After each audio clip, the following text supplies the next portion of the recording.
Attention আৰক্ষী সঞ্চালক প্ৰধান ভাস্কৰজ্যোতি মহন্ত ডাঙৰীয়া। সৰিয়হৰ দলিতেই ভূত, জালনোট চক্ৰৰে আৰক্ষী বিষয়াৰ মিতিৰালিৰ অভিযোগ। গেং অৱ বঙালমাৰাৰ সৈতে মিতিৰালি কোন আৰক্ষী?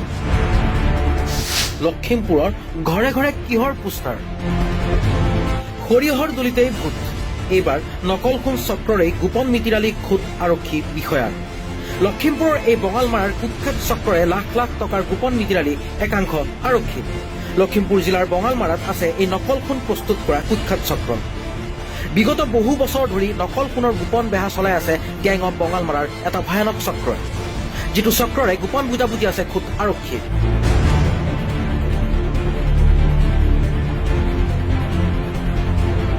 আৰক্ষীৰ ভিতৰতে এনে ভয়ানক চক্ৰ এটা সক্ৰিয় হৈ থকা কথাটো ডিজিপি ভাস্কৰজ্যোতি মহন্তই জানে নে নাজানে সেয়া এক সাঁথৰত পৰিণত হৈছে।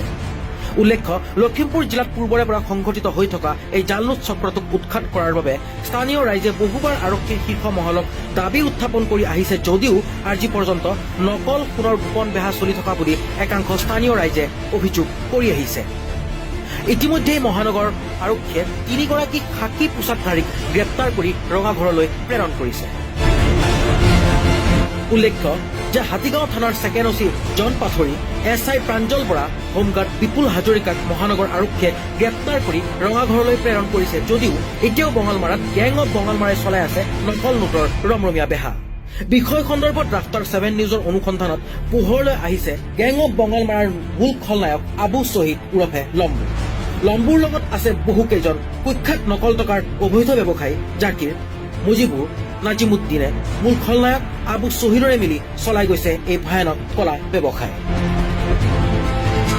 গেং অৱ বঙালমাৰাক গ্ৰেপ্তাৰ কৰি আৰক্ষীয়ে এই জালনোটৰ অবৈধ ব্যৱসায় বন্ধ কৰিবলৈ সক্ষম হ'বনে?